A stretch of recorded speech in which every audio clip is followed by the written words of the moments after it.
In the summer of 1995, Amish sisters Iva and Elspeth Vaught hitched their horse to the family's delivery wagon and vanished from their secluded California valley. For 9 years, the accepted story was that they had simply run away, seduced by the forbidden freedoms of the modern world. But in 2004, when state environmental workers were inspecting abandoned mine shafts in the remote foothills, they found something that silenced the whispers forever. Wedged deep in the earth, far below the surface, was the sisters' delivery wagon. The discovery was proof of a violent end, not a quiet escape, shattering the runaway theory.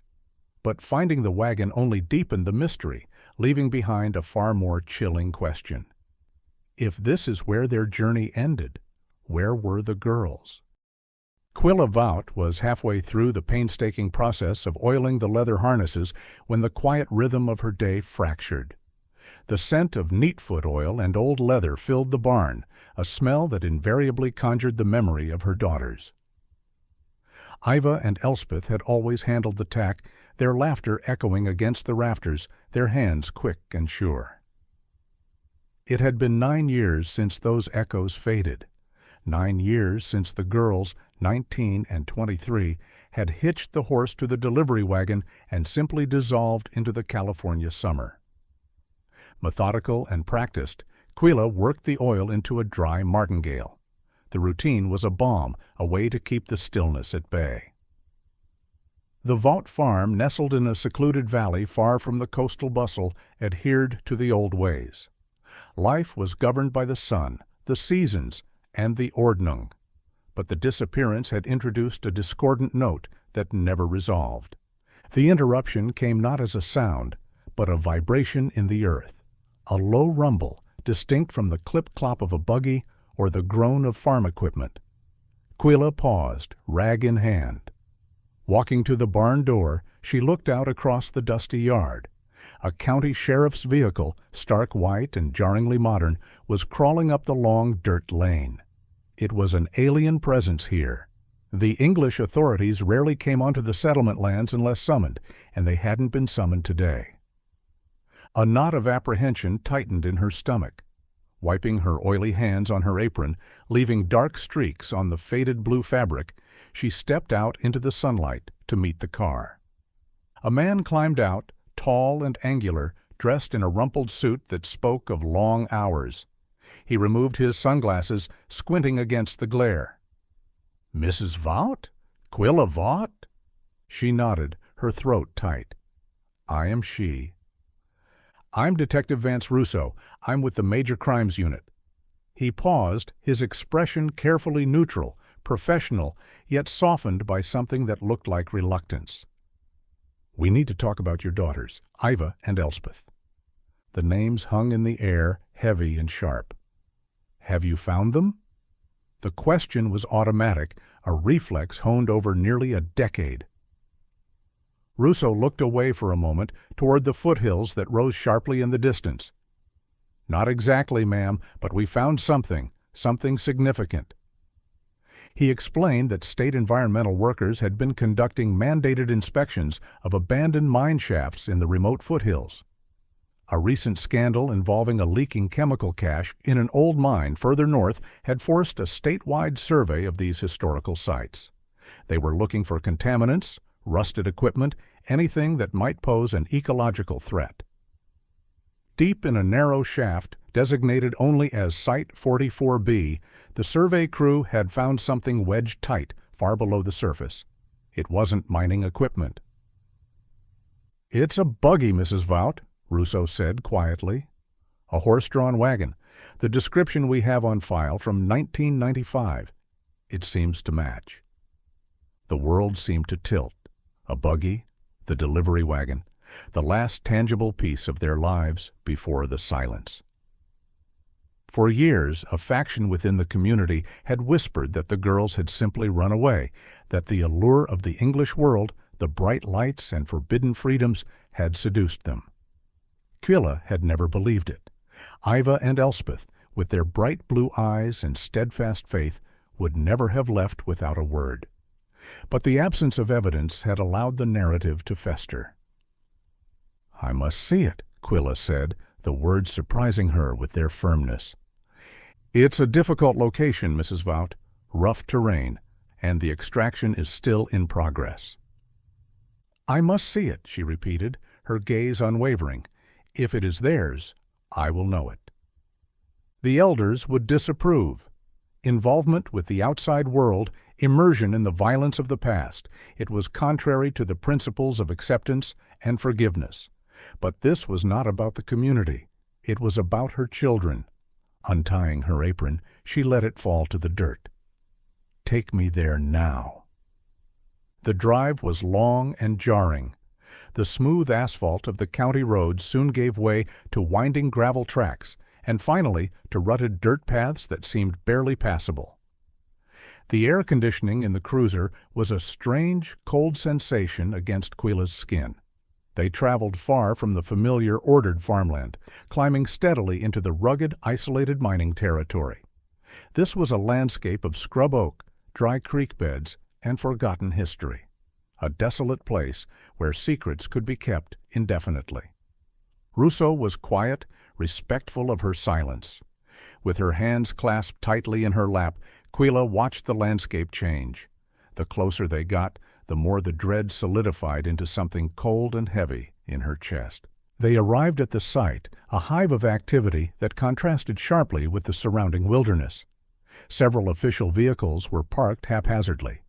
A large, motorized rigging system had been erected over a gaping hole in the earth. Men in hard hats and reflective vests moved with purpose. Rousseau guided her through the organized chaos toward the edge of the shaft.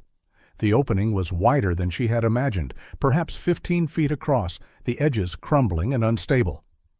"Be careful, ma'am. Stay behind the tape." Ignoring him, Quila moved right up to the boundary and looked down. The shaft was deep, a cylindrical maw descending into darkness. The sunlight penetrated only the upper portion, illuminating the rough, uneven walls of rock and earth. And then she saw it. It was rising slowly, jerkily, suspended by thick white ropes attached to its undercarriage. The sight was so grotesque, so profoundly wrong, that Quila felt the breath leave her body. The buggy was unrecognizable at first glance.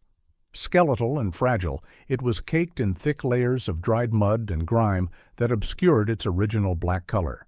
It looked less like a vehicle and more like the carcass of some strange beast dredged from a primordial swamp. The wooden wheels were weathered and damaged, spokes broken or missing. The black vinyl of the seat was torn and shredded, the backrest tilted at an unnatural angle. It hung suspended in the center of the shaft, rotating slowly in the abyss. The ropes strained under the weight, the winch motor whining in protest. It was a moment that shattered the fragile hope constructed over 9 years. The whispers, the theories, the agonizing possibility that perhaps, somewhere, they were alive. It all collapsed. This was not the aftermath of an escape. This was violence. This was disposal. The buggy cleared the lip of the shaft. The rigging swung it over solid ground. The smell that rose from it was overwhelming. Damp earth, decay, and the cold scent of the subterranean world. It settled onto the ground with a sickening crunch of weathered wood. The forensic team immediately moved in, cameras flashing, but Quila was already moving toward the wreckage, driven by a visceral need to touch it, to confirm the horrifying reality that stood before her. Detective Rousseau moved quickly to intercept her. "Mrs. Vout, please, this is an active crime scene. You can't touch anything." "It is my property," Quila stated, her voice flat but unyielding. Pushing past him, her eyes scanned the mud-caked wreckage. The forensic technicians exchanged uneasy glances, but stepped back, deferring to the detective. Circling the buggy slowly, Quila absorbed the decay. 9 years of exposure, and the weight of the earth had warped and distorted it, yet the fundamental shape remained. Looking at the seating area, she imagined Iva and Elspeth perched there, their blue and purple dresses vibrant against the black vinyl, their white bonnets crisp in the sunlight. The image was superimposed over the wreckage, a ghostly presence. Certainty was needed. The standard design of the buggies made them nearly indistinguishable to outsiders, but each one bore the unique marks of its owner, the small repairs and modifications made over years of use. Ignoring the damp earth soaking into her dress, she knelt down to peer at the undercarriage, the complex network of springs and braces. The mud was thickest here, hardened like concrete. "I need this cleaned," she said, pointing to the rear axle brace. "Ma'am, we have to process the scene exactly as it is," one of the technicians protested gently. "Russo," Quila said, not looking up, "clean it." Russo nodded at the technician. "Do it, carefully. Document everything first." The technician used a fine brush and a spray bottle of water to slowly loosen the hardened mud. The process was agonizingly slow. Quilla remained kneeling, motionless, her gaze fixed on the emerging metal. And then she saw it. It wasn't a manufacturer's mark. It was a weld, a rough, uneven seam of metal where the brace had fractured and been repaired. There. Quilla reached out, her finger hovering just above the weld. "My husband, Ephraim, he did this. The summer before." Her voice faltered. The brace broke when he hit a washout on the lower road. He was not skilled with the welding torch the English use, but he borrowed one. He was proud of the repair, though it was ugly.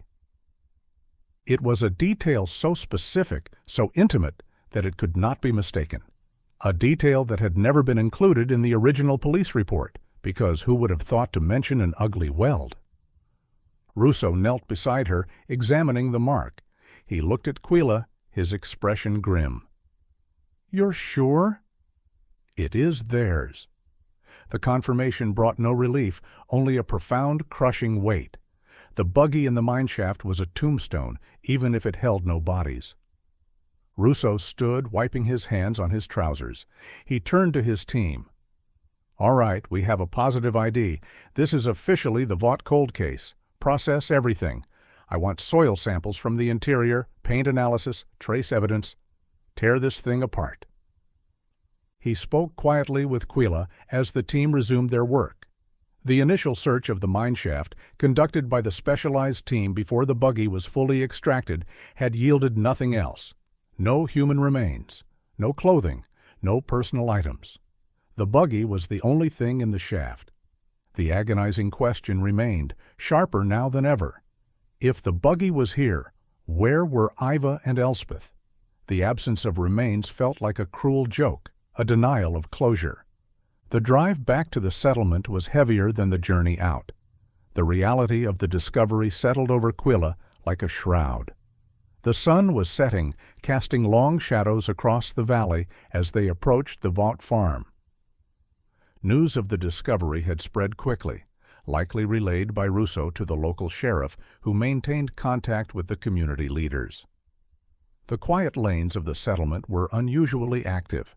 People stopped their work to watch the cruiser pass, their expressions a mixture of shock, grief, and apprehension. Upon returning home, the dormant sorrow of the past 9 years was violently awakened. The farm felt emptier than before. Ephraim had passed away 3 years prior, his heart broken by the uncertainty. Quilla was alone with the truth. That evening the elders came to her home. Bishop Yoder and 2 deacons sat stiffly in her living room, the room furnished with simple, handcrafted wooden furniture. The air was thick with unspoken tension. "Sister Quilla," Bishop Yoder began, his voice grave. "This news, it has troubled the community deeply." "It is the truth," Quilla replied, her hands folded in her lap. "It is a truth that brings pain and disruption," the bishop countered. "For 9 years we have prayed for acceptance. We have sought peace in the will of God. This involvement with the English authorities, this reopening of old wounds, it serves no purpose." Quilla looked at him, a spark of defiance igniting in her eyes. "My daughters were taken. Their wagon was thrown into the earth like refuse. This is not God's will. This is the work of man. Evil work." "And what will you do, sister?" one of the deacons asked, leaning forward. "Will you immerse yourself in the darkness? Will you seek vengeance? That is not our way." "I seek answers," Quilla said, her voice rising. "I seek to know what happened to my children, and I will not stop until I know." The bishop sighed, a sound heavy with disapproval. "We urge you to reconsider. Accept the mystery. Find solace in prayer. Further involvement with the outside world will only bring more sorrow. It will distance you from your faith, from your people." The meeting ended with a strained prayer, the words feeling hollow in the face of Quilla's resolve. The conflict was clear. A chasm had opened between her commitment to the traditions of her faith and the desperate primal need of a mother seeking justice. Isolation defined her now, not just by grief, but by determination. The community sought to absorb the shock, to smooth over the disruption, and return to the familiar rhythms of their lives. But for Quilla, that was impossible. The discovery of the buggy was not an ending. It was a beginning. The silence had been broken, and the echoes from the shaft demanded a response. A few days passed in a strange, suspended state. The discovery of the buggy had indeed brought the unwanted attention the elders feared. Local non-Amish news outlets picked up the story, the sensational angle of the Amish sisters and the abandoned mineshaft proving irresistible. Reporters began to lurk on the edges of the settlement, their cameras and microphones intrusive and disrespectful. Disrupted by the constant presence of outsiders, the quiet rhythm of the community frayed, the tension palpable in the air. Quilla tried to maintain a semblance of normalcy, tending to the farm, preparing meals she barely touched, praying for guidance. But the image of the wrecked buggy haunted her waking moments and invaded her dreams.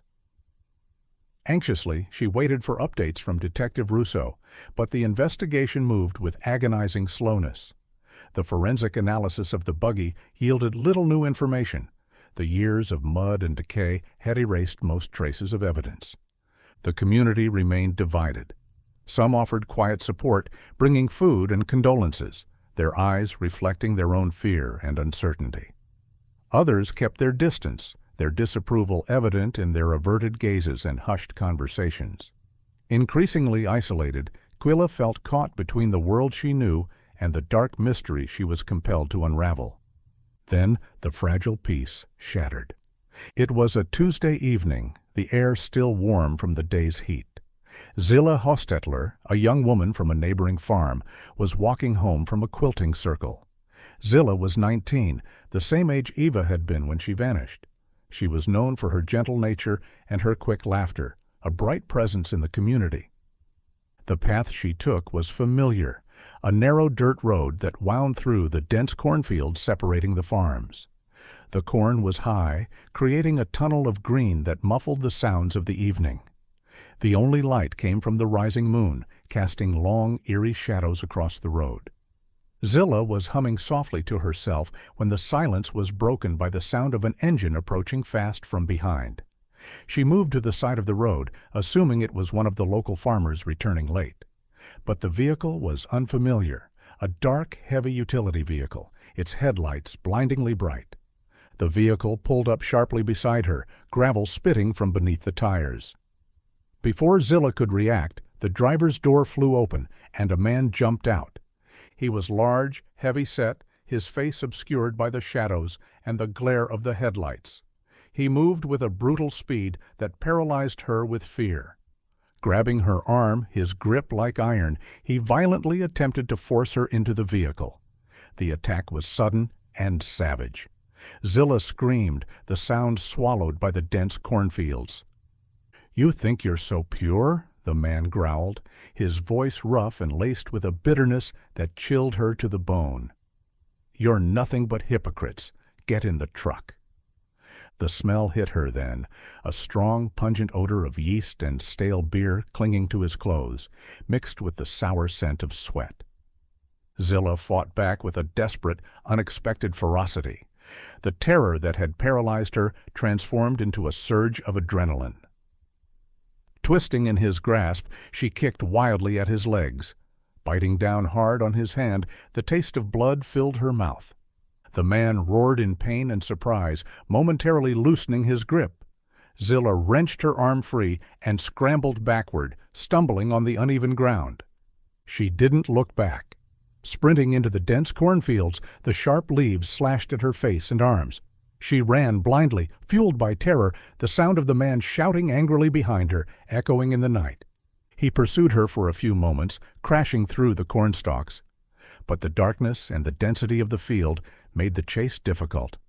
He stopped, cursing violently, then retreated to his vehicle. Zilla heard the engine roar to life, the tires spinning on the gravel as he sped away, leaving her alone in the suffocating darkness of the cornfield. She remained hidden for a long time, crouched low to the ground, her body trembling uncontrollably, the silence of the night amplifying the pounding of her heart. When she finally emerged from the field, she ran the rest of the way home, the familiar path now transformed into a landscape of terror.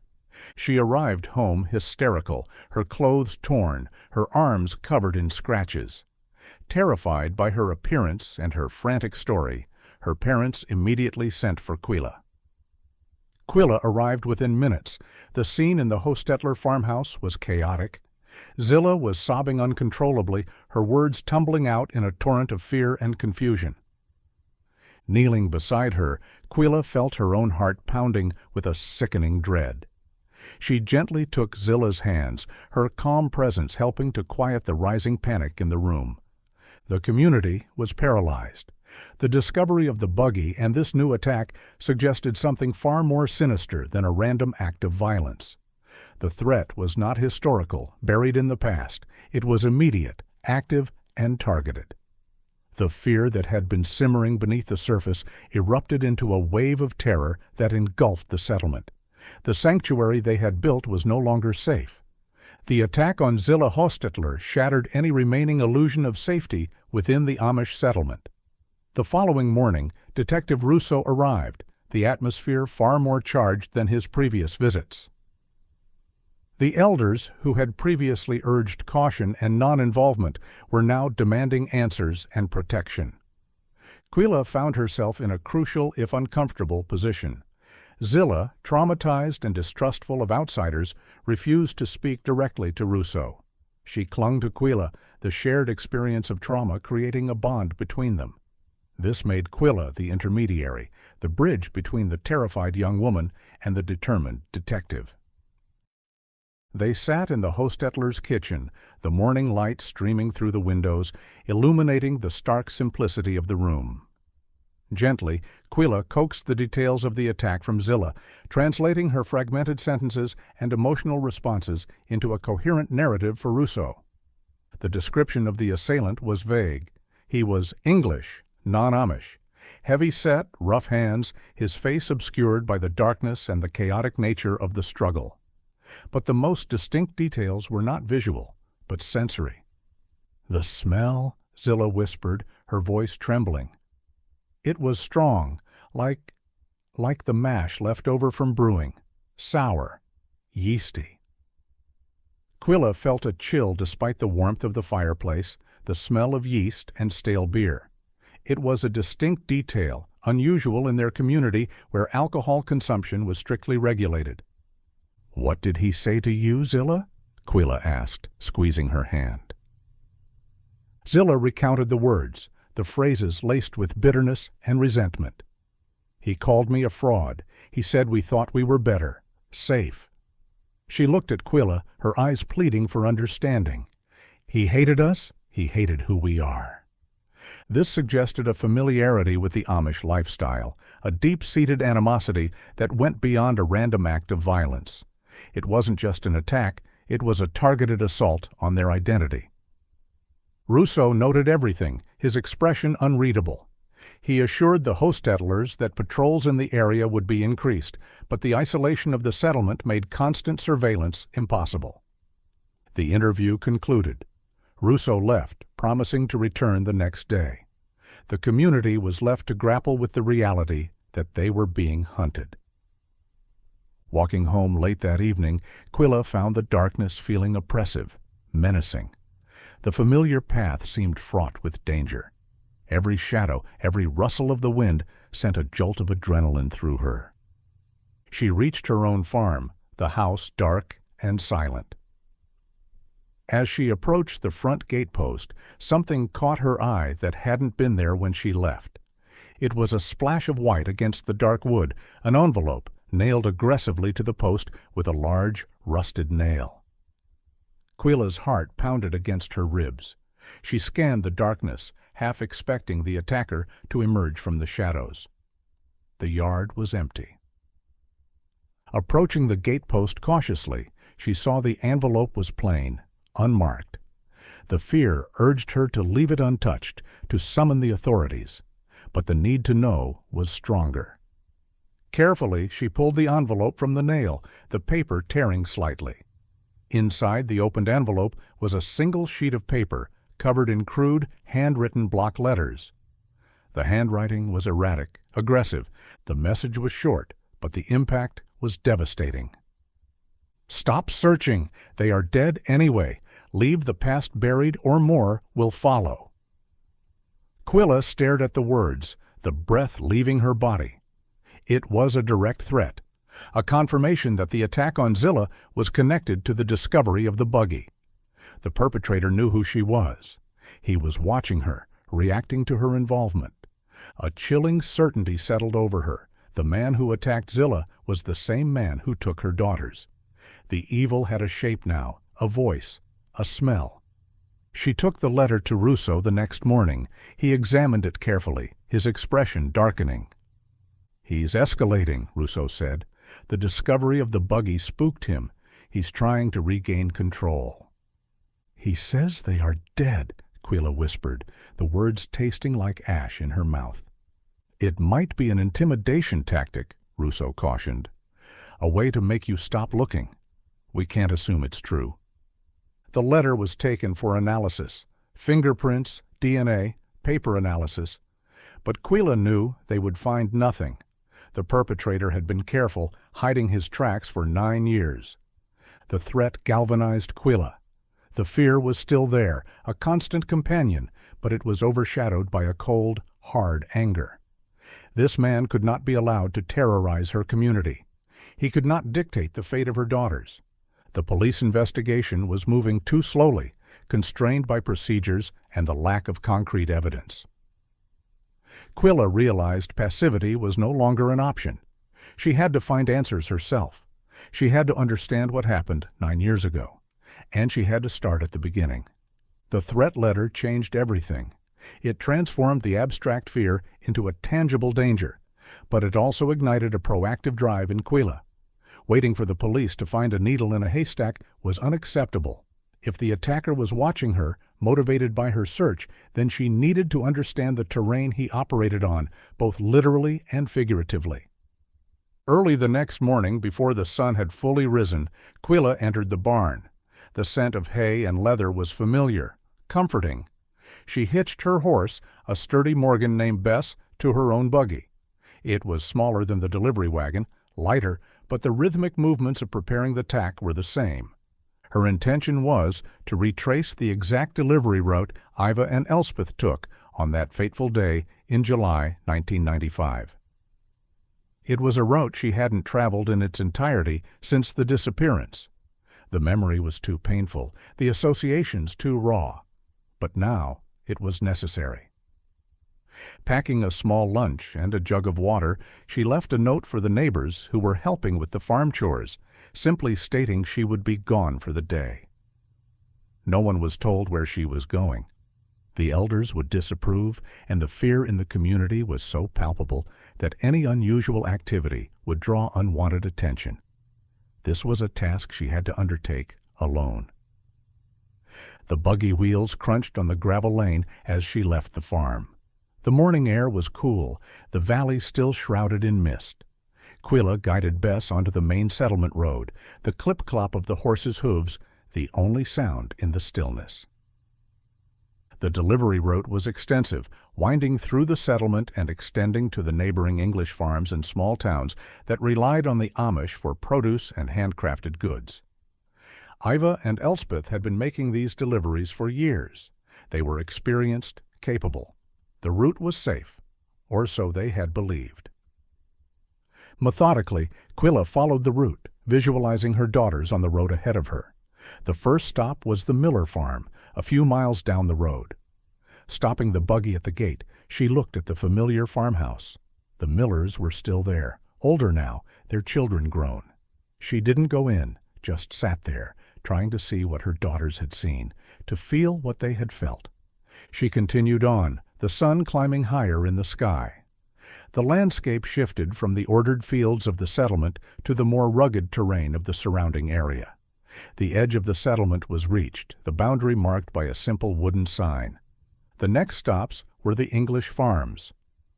Visiting the locations, some still active, others abandoned, she spoke to the people who were there, the last confirmed sightings of Iva and Elspeth. She stopped at the Henderson farm, a large ranch that bordered the foothills. Mrs. Henderson, a kind woman who had always been fond of the Vaught sisters, met her at the porch. "Quilla, what are you doing out here?" Mrs. Henderson asked, her expression concerned. The news of the recent attack had spread beyond the settlement. "I am retracing their steps," Quilla said simply.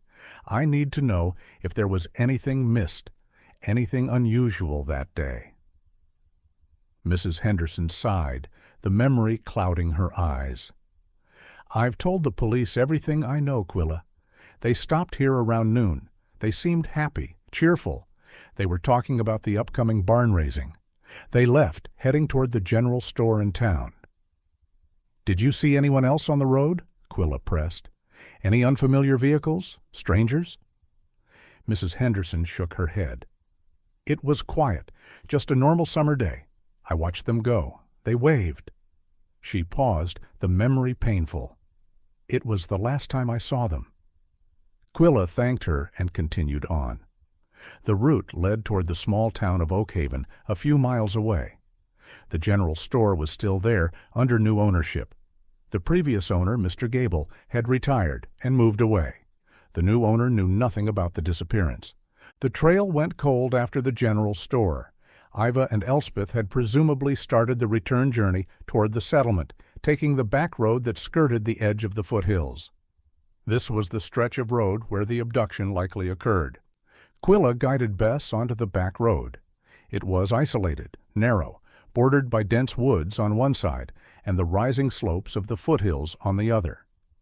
This was the territory that led toward the old mining country, the area where the buggy was found. She scrutinized the route, her eyes scanning the landscape for anything unusual, anything that might explain how a horse and buggy and two young women could disappear without a trace in the middle of the afternoon. The road was deserted. The silence was heavy. Stopping the buggy several times, Quilla got out to examine the surroundings. She looked for signs of a struggle, remnants of the past, but 9 years of weather and neglect had erased any evidence. It was late afternoon when she noticed it, a break in the dense foliage on the side of the road bordering the foothills. It was subtle, easily missed if you weren't looking for it. Stopping the buggy, she got out and pushed through the overgrown brush, the branches scratching at her arms. Behind the screen of foliage was a barely visible track, an old service road, likely used for logging or mining access decades ago. It was overgrown, rutted, but still passable for a vehicle with high clearance. Quilla followed the track for a short distance. It led directly into the foothills, toward the mining territory. This was a potential abduction point. It offered isolation, a place where an attacker could lie in wait, hidden from the main road. And it provided a direct route to the mines, a way to transport the victims and the buggy away from the populated areas without being seen. It was the first tangible piece of the puzzle that fit. It explained the logistics of the disappearance, the absence of witnesses. Returning to the buggy, Quilla's mind raced. The discovery of the service road didn't tell her who the attacker was, but it told her how he operated. He was organized, calculated. He knew the terrain. He had planned the abduction. And if he knew the terrain that well, he was likely local. Someone who knew the back roads, the abandoned mines. Someone who blended in, yet harbored a deep-seated hatred for the Amish. The clues were starting to align. The smell of yeast, the anti-Amish sentiment, the knowledge of the local geography. Quilla realized she needed to look closer at the outsiders who interacted with the community, the people who lived on the fringes, both geographically and culturally. Quilla's discovery of the overgrown service road solidified her hypothesis. The perpetrator was someone familiar with the remote geography of the foothills. Coupled with Zillah Hostetler's testimony, the pungent smell of yeast, and the venomous anti-Amish rhetoric, a specific profile began to emerge. This wasn't a random stranger passing through. This was someone rooted in the area, perhaps ex-Amish themselves, and likely involved in an industry related to brewing or fermentation. The realization forced Quilla to confront a difficult path. The answers were not within the safe confines of the settlement. They were outside, in the English world she had always kept at arm's length. The next day, the journey to Oakhaven, the nearest non-Amish town, began. Guiding her buggy onto the asphalt streets, Quilla felt conspicuous and vulnerable. The noise was jarring, the rumble of engines, the blare of horns, the loud conversations of people rushing past. The modern world felt chaotic, aggressive. She kept her gaze lowered, her hands tight on the reins. Tying Bess to a hitching post near the center of town, a relic of the past that seemed out of place amidst the modern storefronts, she noted the curious glances her Amish attire drew. She ignored them, focusing on her purpose. Her first stop was the general store, the same one Iva and Elspeth had visited on the day they vanished. Although the ownership had changed, it remained a central hub for the local community, a place where gossip and information were exchanged freely. Entering the store, the bell above the door jingled cheerfully. The air was thick with the smell of coffee and spices. She approached the counter, waiting patiently as the clerk, a young woman with bright pink hair, finished ringing up a customer.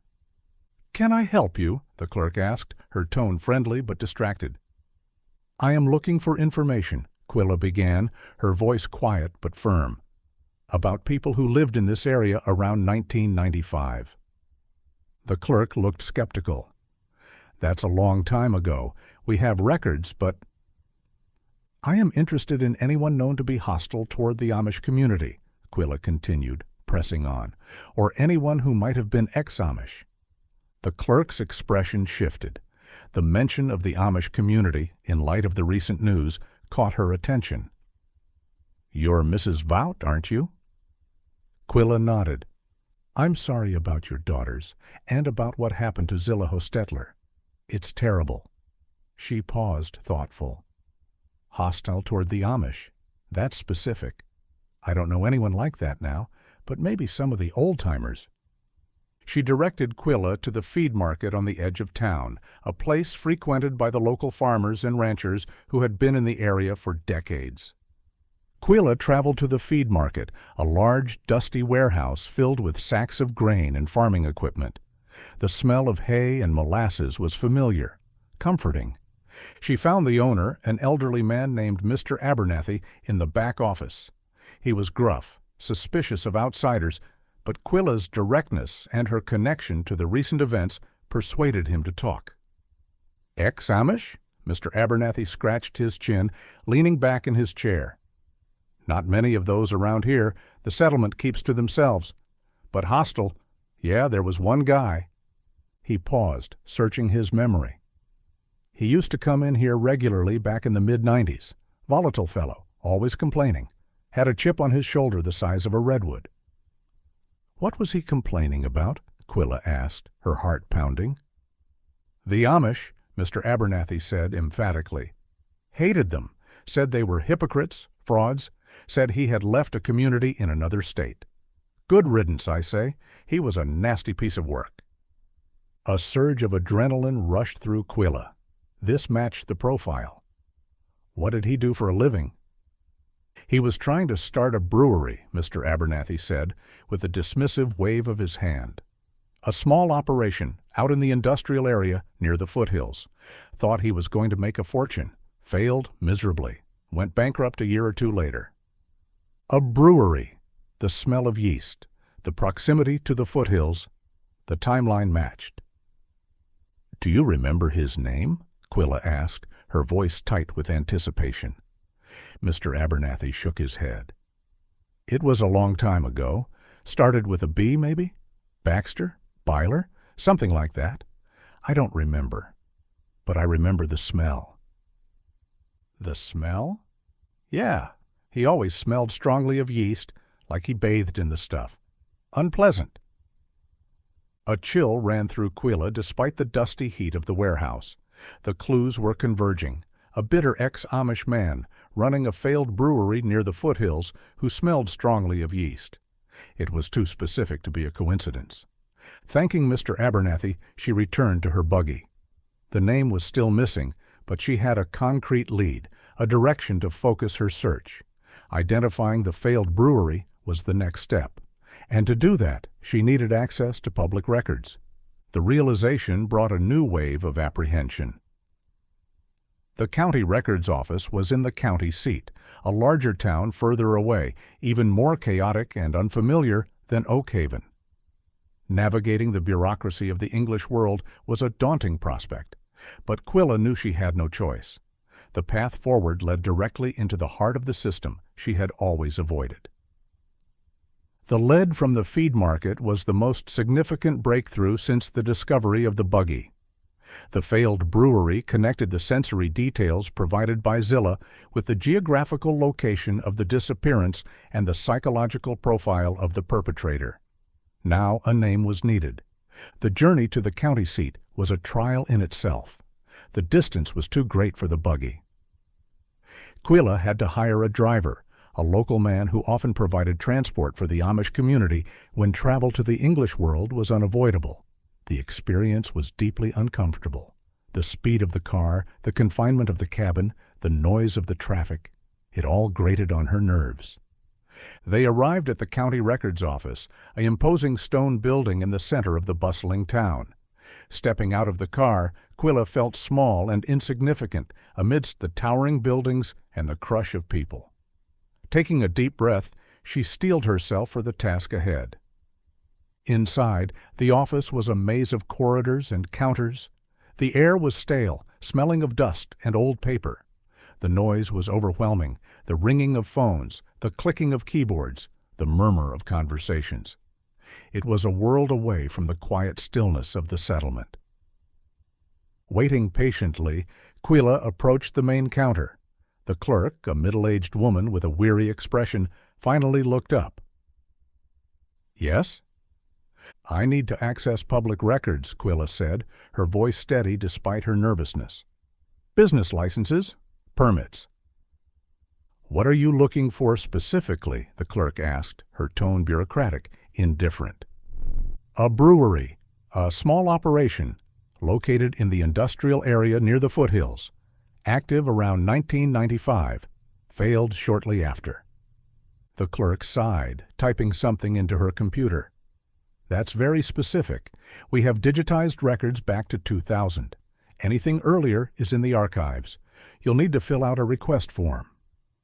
She handed Quilla a stack of forms, the print small and dense. Quilla stared at the forms, the unfamiliar terminology confusing and intimidating. This kind of bureaucracy was entirely foreign to her. Finding a quiet corner, she began to fill out the forms, her handwriting neat and precise. It took time, the process slow and frustrating. She had to ask the clerk for clarification several times, each interaction reinforcing her sense of alienation. Finally, the forms were submitted. The clerk told her it would take some time to retrieve the records from the archives. Quilla waited, sitting on a hard wooden bench, her hands folded in her lap. The hours ticked by. The office bustled around her, but she remained still, a silent observer of a world she didn't belong to. Late in the afternoon, the clerk returned with a stack of dusty folders. "These are the records for breweries active in the county between 1994 and 1996. You can look through them at the table over there." Quilla took the folders, the paper brittle and yellowed with age. Sitting at the table, she began to sift through the records. Most of them were for larger operations located in different parts of the county. Her focus remained on the permits for the industrial area near the foothills. She found it in the third folder, a business license application filed in 1994 for a small brewery called Bitter Creek Brewing. The location matched the industrial area described by Mr. Abernathy. The records indicated the business went bankrupt in 1996, and the owner's name was listed at the bottom of the application, Kenton Byler. The name resonated with a chilling familiarity. Byler, the name Mr. Abernathy had suggested. Quilla stared at the name, the letters blurring slightly. Kenton Byler, the bitter ex-Amish man, the failed brewer, the man who smelled of yeast. She had a name. The abstract evil now had an identity. Her hand trembling slightly, she carefully copied the information onto a piece of paper. The address of the brewery was listed, as well as Byler's home address at the time of the application. She returned the folders to the clerk, thanking her politely. Leaving the records office, the noise and chaos faded behind her as she stepped out into the late afternoon sunlight. The journey back to Oakhaven was a blur. Quilla's mind was racing, the implications of the discovery overwhelming. Confirmation was needed. She needed to be sure. She went directly to the feed market. Mr. Abernathy was closing up for the day. "Mr. Abernathy," Quilla called out, her voice urgent. The name? Was it Kenton Byler? Mr. Abernathy paused, a sack of grain slung over his shoulder. He looked at her, his expression surprised. "Byler? Yeah, that was it. Kenton Byler. How did you find that?" "The records," Quilla said. "The brewery, Bitter Creek Brewing." "That's the one," Mr. Abernathy confirmed. "Nasty fellow. Haven't seen him in years. Heard he moved north after the bankruptcy." The confirmation hit Quilla with the force of a physical blow. It was him. The connection was undeniable. Returning to the settlement as darkness gathered, she held the name. Now she needed to convince Detective Russo. She needed to make him see the connection, the urgency. The realization that the man who took her daughters was still out there, possibly living just a few hours away, brought a new wave of fear, but also a desperate, agonizing hope. If he was alive, perhaps Iva and Elspeth were too. Quilla met Detective Russo the next morning at the edge of the settlement, reluctant to bring him onto the settlement lands and further alienate the elders. They stood by the wooden sign marking the boundary, the morning mist swirling around them. She presented her findings, the information meticulously copied from the county records. The name, Kenton Byler. The brewery, Bitter Creek Brewing. The timeline, 1994 to 1996. The confirmation from Mr. Abernathy, the bitter ex-Amish man who smelled of yeast. Russo listened intently, his expression serious as he examined the paper, the details laid out starkly. "This is compelling, Mrs. Vout," he admitted, impressed by her tenacity. "The connection between the brewery, the smell, and the anti-Amish sentiment. It's a strong lead." "He is the man who attacked Zilla," Quilla stated, her voice unwavering. "And he is the man who took my daughters." "We need to verify everything," Russo cautioned, though his tone suggested he believed her. "I'll run a background check on Kenton Byler, see where he is now." He left, taking the information with him. Returning to the farm, Quilla found the waiting agonizing. The hours stretched endlessly. Russo drove back to the station, his mind working through the implications. The Vought case had been cold for 9 years, a frustrating dead end. Now, thanks to the persistence of the victim's mother, they had a suspect, a strong one. He sat at his desk, the organized chaos of the Major Crimes Unit swirling around him, and ran a background check on Kenton Byler. The results came quickly. Byler was still living in California, about 3 hours north in a small town nestled in the Sierra Nevada foothills. His record was peppered with minor offenses, DUIs, disorderly conduct, a few assaults. Nothing that screamed serial killer, but enough to suggest a volatile personality, a man with anger issues and a problem with authority. The profile fit the description of the man who attacked Zilla Hostetler: the aggression, the impulsivity. Russo dug deeper. The background check provided a timeline of Byler's life, his movements across the country. The focus turned to the period before Byler came to California, the time when he left the Amish community. Mr. Abernathy had mentioned Byler left a community in another state. Russo traced Byler's movements back to Pennsylvania, the heart of Amish country. Accessing the National Database for Unsolved Crimes, he searched for incidents involving the Amish community in the area where Byler had lived. He found it almost immediately. A cold case from 1992, the disappearance of a young Amish girl, Sarah Stoltzfus, aged 16. She had vanished while walking home from school. No witnesses, no evidence left behind. The case had never been solved. Russo felt a chill. The similarities to the Vaught case were striking. The victim profile, the circumstances of the disappearance, the lack of evidence. He contacted the Pennsylvania State Police, requesting the case file for the Sarah Stoltzfus disappearance. The file was faxed over, the pages curled and faded. Sifting through the reports, the interviews, the theories, he saw the name: Kenton Byler. Byler had been questioned at the time of the disappearance. He had recently left the Amish community, his departure acrimonious and public. He was known for his hostility toward the community, his open resentment of their lifestyle. But there was no evidence linking him to the disappearance. He had an alibi, albeit a weak one, and was dismissed as a suspect. Russo leaned back in his chair, the realization hitting him with full force. They were not dealing with an isolated incident. They were dealing with a serial offender, a man who had been hunting Amish women for over a decade. The Vaught sisters were not his first victims, and the attack on Zilla Hostetler suggested they would not be his last. The urgency of the situation escalated dramatically. Byler was active, dangerous, and likely aware that the investigation was closing in on him. Russo initiated surveillance on Byler's current residence. He needed to know Byler's routine, his movements, his contacts. Evidence linking him directly to the Vaught case was required, something concrete enough for a search warrant. The surveillance team was dispatched to Northern California. Russo waited impatiently for the first reports, the tension mounting. The Vaught case had become a ticking clock, and he feared they were running out of time. The surveillance operation began immediately. A team of undercover officers established a perimeter around Kenton Byler's residence, a rundown apartment complex on the outskirts of the small Northern California town.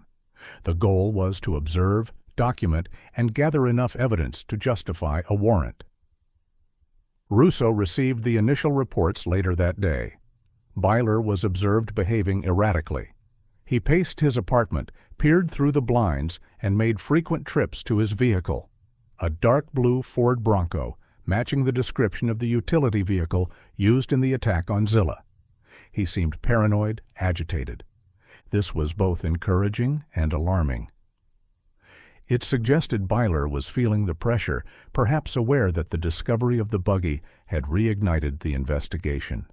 But it also increased the risk that he might bolt, destroy evidence, or worse. Russo decided to oversee the surveillance operation personally.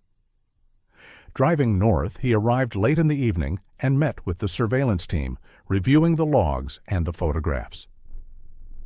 The next day, Russo took up a position in an unmarked car, watching Byler's apartment. The hours dragged on, the monotony of surveillance punctuated by brief bursts of activity. Byler emerged mid-morning, looking disheveled and agitated. He got into his Bronco and drove out of the apartment complex. Russo and his team followed, maintaining a discreet distance. Byler drove aimlessly for a while, taking back roads, seemingly trying to detect if he was being followed. Finally, he headed toward an isolated industrial area outside of town. Russo recognized the area. It was the site of Byler's former brewery, Bitter Creek Brewing. The property was seemingly abandoned, surrounded by overgrown weeds and a rusted chain-link fence. The main building, a large warehouse, looked dilapidated, the windows boarded up. the paint peeling. Byler parked his Bronco near the entrance and got out. He looked around nervously before unlocking the gate and entering the property, disappearing inside the warehouse. Russo watched from a distance, a knot of apprehension tightening in his stomach. Why would Byler be visiting an abandoned brewery, a place associated with his failure and bankruptcy? Byler remained inside the warehouse for several hours. Emerging late in the afternoon, he locked the gate behind him and drove back to his apartment. The pattern repeated the next day, and the day after that. Byler made repeated, lengthy visits to the abandoned warehouse. He was seen entering a specific section of the building, a large storage area that should have been condemned. Russo felt a growing certainty that the warehouse was significant. Isolated, secure, and directly linked to Byler's past, it was the perfect place to hide something, or someone. Russo reported back to Quilla, the frustration evident in his voice. He met her at the edge of the settlement, the tension between them palpable. "He's spending hours at the old brewery," Russo explained, leaning against his car. "The warehouse. We think he's using it for something." "Then search it," Quilla urged, her voice tight with impatience. "If he is the man who took my daughters, the answers are in there." "We can't," Russo said, rubbing his temples. "We don't have enough probable cause for a search warrant. The connection to the Vought case is still circumstantial. We have the background match, the suspicious activity, but no direct evidence linking him to the disappearance or the attack on Zilla." "The smell," Quilla insisted.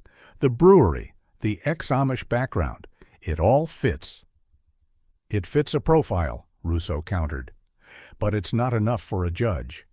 If we go in without a warrant, any evidence we find will be inadmissible. We have to do this by the book." Quilla was distraught at the delay. The legal constraints of the English world felt like a cruel joke. While the police waited for permission, the man who terrorized her community was free, active. The recent attack on Zilla convinced her that Byler was escalating. She feared he might disappear, taking the truth with him.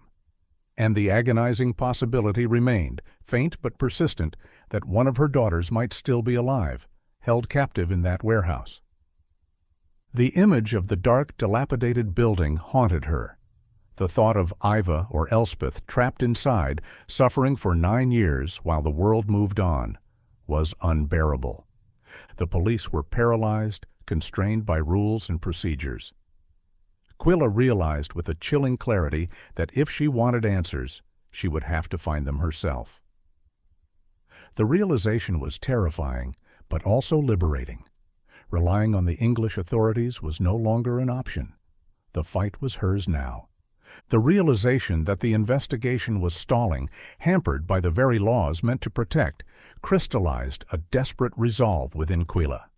The police were too constrained, their movements too predictable. If they couldn't act, she would. She had to see Kenton Byler for herself, to see the brewery. Proof was needed, something undeniable that would force Russo's hand. The decision was a profound transgression against the norms of her community, against the teachings of her faith.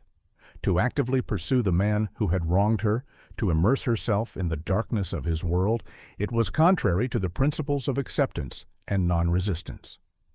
But the primal drive of a mother seeking her children overshadowed everything else. The logistics were complex. Traveling to Northern California, a journey of several hours, required secrecy. She approached the driver she had hired before, a man named Elias, known for his discretion. "I need you to take me north," she told him, her voice low and urgent. "A few hours away. I will be gone for a few days." Elias looked at her, his expression troubled. He knew the context, the recent events. "Quilla, this is dangerous. The elders?" "I will not ask you to lie for me," Quilla interrupted. "But I must go. Will you take me?" Elias hesitated, then nodded slowly. "I will take you." Quilla packed a small bag, her movements methodical, detached. She wore her traditional Amish attire, the dark dress, the white bonnet. It would make her conspicuous, but it was also a shield, a reminder of who she was and why she was doing this. A message was left with her neighbors, a half-truth, stating she was traveling to visit distant relatives who needed assistance. It was a plausible excuse, but she knew it wouldn't hold up to scrutiny. The only thing that mattered was finding the truth. The journey north was a blur of asphalt and noise. Quilla sat in the passenger seat, silent, her hands clasped tightly in her lap. The landscape shifted, the flat farmland giving way to the rolling hills of the Sierra Nevada foothills. They arrived in the small town late in the afternoon. Elias dropped her off at a modest motel on the edge of town, a place that catered to travelers passing through. The transaction was awkward, the motel clerk staring at her with undisguised curiosity. Settling into the small, sterile room, Quilla noted the unpleasant smell of disinfectant and stale cigarette smoke. The sound of the television from the neighboring room seeped through the thin walls. She felt utterly alone, isolated. She had the address of Byler's apartment complex, provided by Russo during their last meeting. It was a few miles away on the other side of town.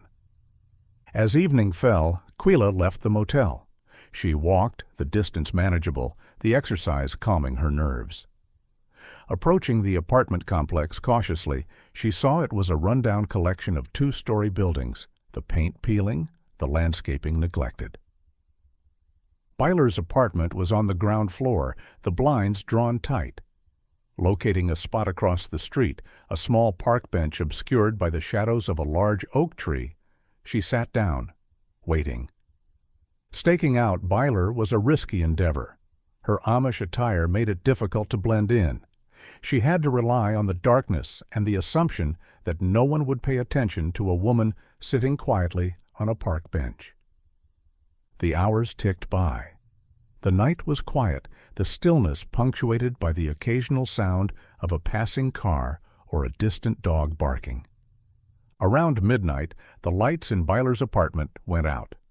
Quilla remained, watching, waiting. The next morning she returned to the park bench before sunrise, watching as the apartment complex slowly came to life. People emerged, heading to work, their routines mundane, ordinary. Byler emerged around 8 a.m. Quilla saw him clearly for the first time. He was a large man, heavy-set, his movements aggressive even in the simple act of walking to his car. He wore stained jeans and a dark T-shirt. His hair was unkempt, his face unshaven. He matched the description provided by Zilla. The build, the aggression. He got into his vehicle, the dark blue Bronco. Quilla watched him drive away, the rumble of the engine fading into the distance. Following him on foot, she maintained a discreet distance. He drove to a local diner, a greasy spoon frequented by truckers and locals, and went inside. Quilla waited outside, observing him through the large windows. He sat alone in a booth, hunched over a cup of coffee, seeming agitated and restless. The day was spent observing his routine. He returned to his apartment, then left again in the afternoon, driving toward the industrial area. The distance was too great and the area too isolated for Quilla to follow him there on foot. She returned to the motel in the evening, exhausted but galvanized.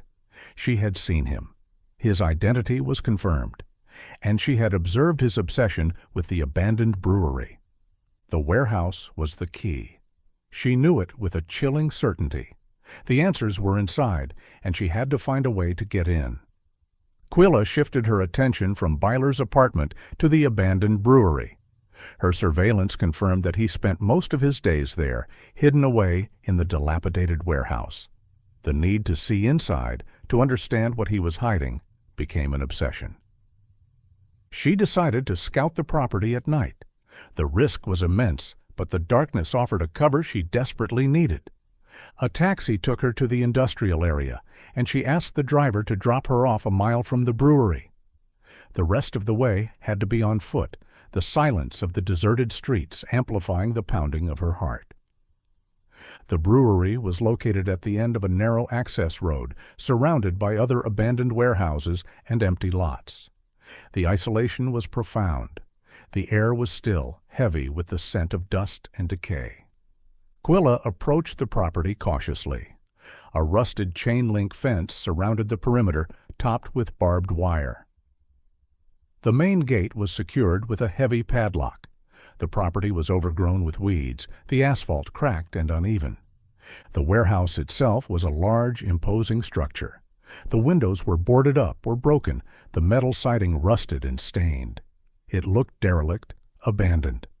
Her heart pounded as she approached the fence. She needed to find a way in. The fence was high, the barbed wire menacing. She circled the property slowly and quietly. Eventually, she found a section of the fence where the ground had eroded, creating a small gap underneath. It was tight, but passable. Hesitation gripped her. The fear urged her to turn back. This was illegal, dangerous. If Byler found her here, there would be no one to help her. But the thought of her daughters, the possibility that they might be inside, propelled her forward. Quilla knelt down and ignored the dirt and grime as she squeezed under the fence. The metal scraped against her back. When she emerged on the other side, her breath was held tight in her chest. She was inside the perimeter. The warehouse loomed ahead. She kept low and used the overgrown weeds and discarded equipment as cover while moving toward it.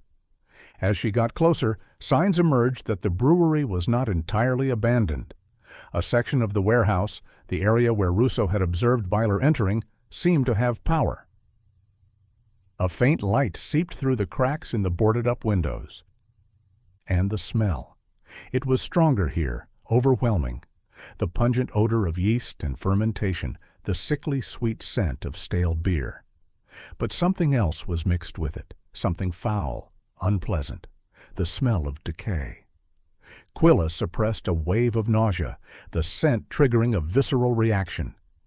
She pressed her ear against the cold metal of the warehouse wall. Muffled sounds came from inside. The low hum of machinery running. A faint scraping sound. Something else, indistinct, unrecognizable. She needed to see inside. The wall had few options for viewing. She searched until she found a window that was not boarded up, but it was covered in grime, the glass opaque. Her attempts to wipe the grime away with her sleeve proved useless. It was thick, stubborn.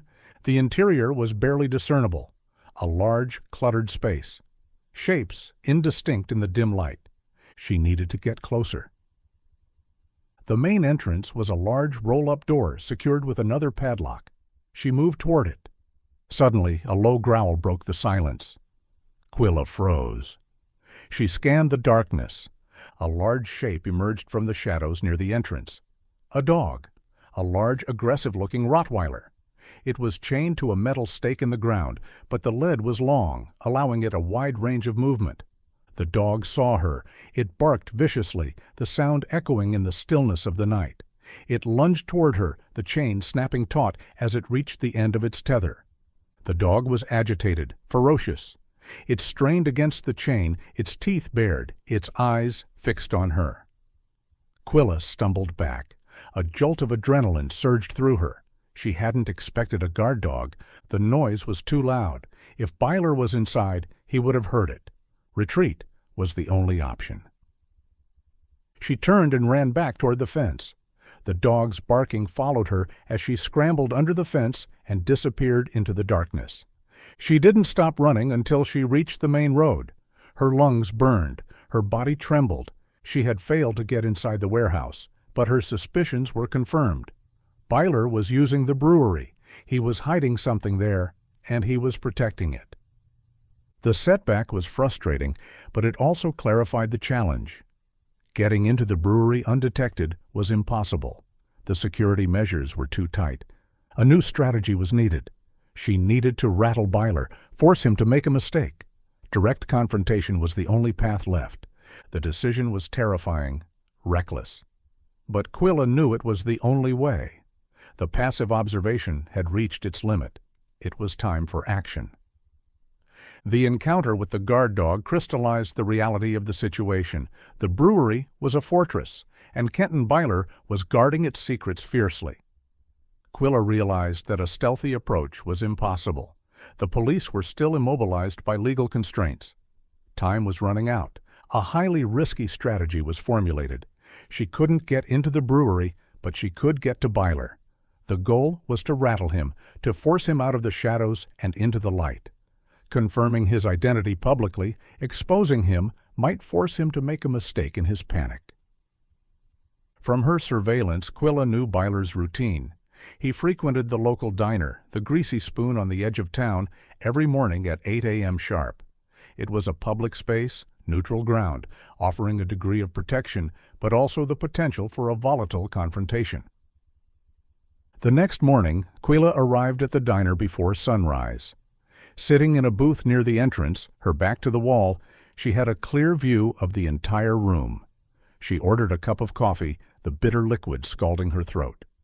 The diner was quiet, the early morning clientele sparse. A few truckers, a couple of locals reading the newspaper. The waitress eyed her with curiosity, but didn't ask any questions. Quilla waited, her hands clasped tightly around the warm mug. Her heart pounded a slow, heavy rhythm against her ribs. The words she would say, the questions she would ask, were rehearsed in her mind. At 8 a.m., the bell above the door jingled. Kenton Byler walked in.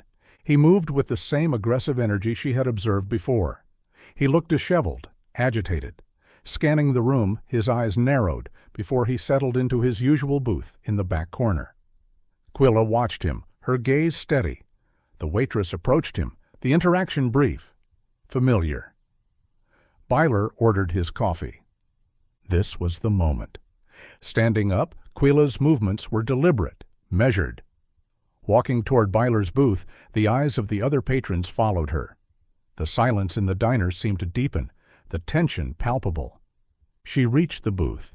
Byler looked up, his expression annoyed, expectant. He didn't recognize her at first. He saw an Amish woman out of place, perhaps seeking charity or assistance.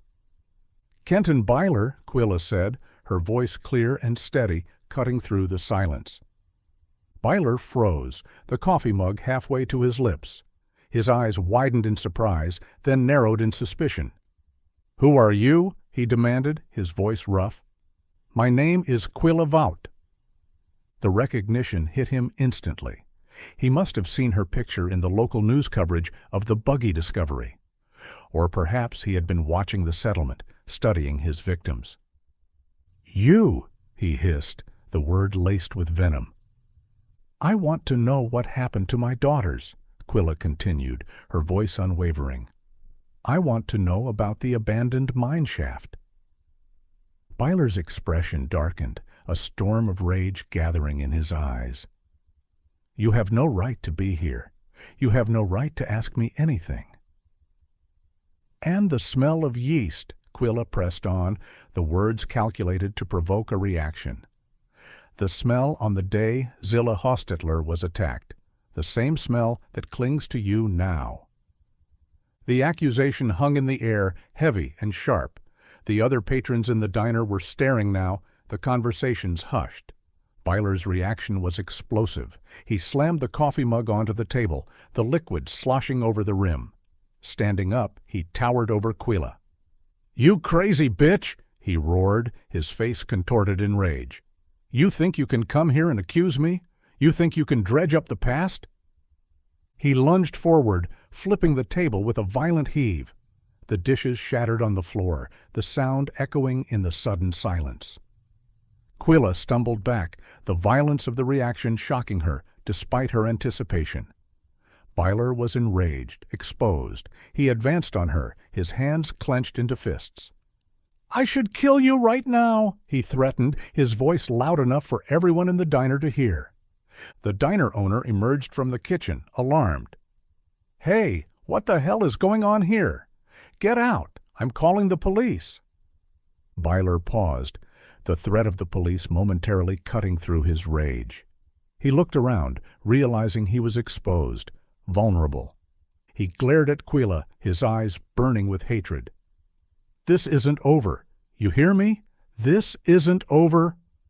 He stormed out of the diner, slamming the door behind him, the bell jingling frantically. Quilla stood amidst the wreckage, her body trembling, but her resolve hardened. The goal had been achieved.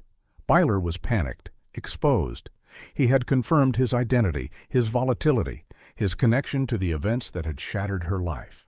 But she had also placed herself in immediate, critical danger. Byler knew she was in the area. He knew she was hunting him, and he had just threatened her life in front of witnesses. Quickly leaving the diner, the eyes of the patrons followed her as she stepped out into the bright morning sunlight. She didn't look back. The confrontation was far from over. The chase had just begun. Quilla burst through the diner doors, the bright sunlight momentarily blinding her. She didn't look back, knowing Byler was right behind her. The roar of his rage echoed, followed by the sound of the diner door slamming open again. Running blindly, she was fueled by a surge of adrenaline. The quiet morning streets of the small town were suddenly transformed into a landscape of terror. Byler stormed out of the diner moments after her and immediately pursued her. He was faster than she expected, his long strides eating up the distance between them. "You can't run!" he shouted, his voice echoing through the deserted streets. "You ruined everything."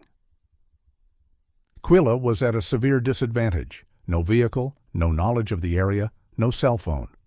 Her Amish attire made her conspicuous, a target impossible to miss. Ducking into a narrow alleyway, the sudden darkness offered a momentary reprieve. She pressed herself against the cold brick wall, her breath coming in ragged gasps. Byler skidded to a halt at the entrance of the alley, his eyes scanning the darkness. He hesitated, unsure if she had gone through or hidden. Quilla seized the opportunity. Scrambling over a low wooden fence at the back of the alley, she emerged into a small courtyard. Running across it and through an open gate, she emerged onto another street. Blending in, disappearing into the crowd, was essential. Ahead, a busy outdoor market appeared, the stalls crowded with shoppers. She ran toward it, the sound of Byler's footsteps echoing behind her. Plunging into the crowd, she weaved through the narrow aisles, the vibrant colors and sounds of the market swirling around her. The anonymity of the crowd offered a fragile shield. Byler crashed into the market moments later, his aggressive movements disrupting the flow of the shoppers. He scanned the crowd desperately, his eyes wild with rage. Quilla kept moving, staying low, using the stalls and the shoppers as cover. She saw him looking in her direction, his eyes sweeping over the crowd. Ducking behind a large display of fruits and vegetables, her heart pounded in her chest. He moved closer, his presence suffocating.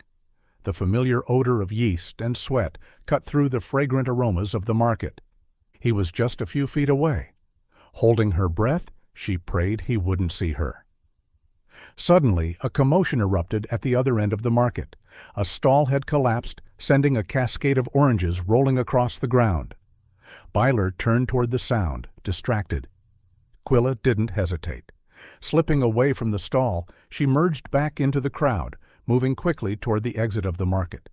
Emerging onto the street, the sound of the market faded behind her. Looking back, she expected to see Byler emerging from the crowd, but he was gone. She had lost him, for the moment. Getting away from the area was crucial, finding a place to hide, regroup, and plan her next move. Across the street, a public transit bus approached a stop. She ran toward it, lungs burning, legs heavy with exhaustion, reaching the stop just as the bus pulled up. The doors hissed open. Scrambling onto the bus, she fumbled with the change in her pocket. As she moved toward the back of the bus, she saw him. Byler had emerged from the market and spotted her. He ran toward the bus, his face contorted in a mask of rage. The bus driver, oblivious to the drama unfolding, closed the doors. Byler reached the bus just as it began to pull away. He banged furiously on the windows, his shouts muffled by the glass. Quilla watched him from the window, her body trembling with relief and terror. He stood in the street, watching the bus disappear down the road, his figure growing smaller and smaller until he vanished from sight. She was safe.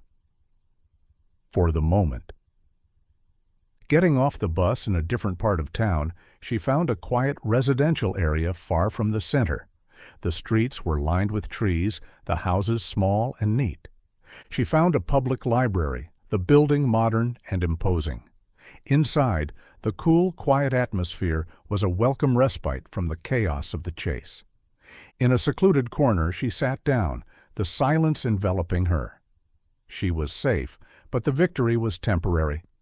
Byler knew she was in the area, he was actively hunting her, and he was enraged, unpredictable. The confrontation had forced him out into the open, but it had also backed him into a corner. And a cornered animal is the most dangerous. Quilla knew she had to act quickly. The chase had created a window of opportunity. Byler was distracted, focused on finding her. He wouldn't be at the brewery. This was her chance, her only chance to get inside the warehouse. The adrenaline from the chase slowly receded, leaving behind a cold, hard clarity. Quilla knew Byler would be searching the town for her, his rage blinding him to everything else. He would be distracted and preoccupied. This was the window of opportunity she had created, a brief moment where the brewery would be unguarded. It couldn't be wasted. Evening fell, and the darkness offered a degree of cover. Quilla left the library. The quiet streets felt ominous, menacing.